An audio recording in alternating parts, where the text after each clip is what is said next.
Jezusova ljubezen nima mere, nikakor posvetne ljubezni, ki iščejo oblast ali nečimrnost. Jedro krščanskega življenja je Božja ljubezen. Poslanstvo kristjanov pa je prinašati ljudem veselje.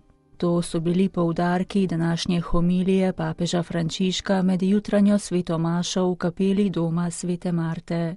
Obstajajo tudi druge mere za ljubezen. Ljubiti na pol ne pomeni ljubiti. Nekaj je imeti rad, drugo pa je ljubiti.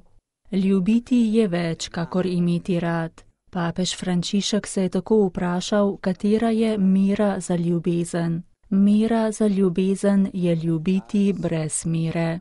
Če se držimo zapovedi, ki nam jih je dal Jezus, bomo ostali v njegovi ljubezni, ki je ljubezen očeta.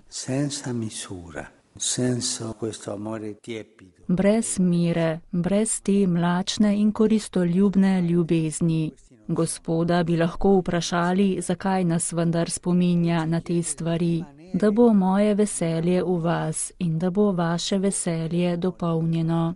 Očetova ljubezen prihaja k Jezusu, Jezus pa nas uči poti ljubezni. Odprto srce, ljubiti brez mere, pustiti ob strani druge ljubezni.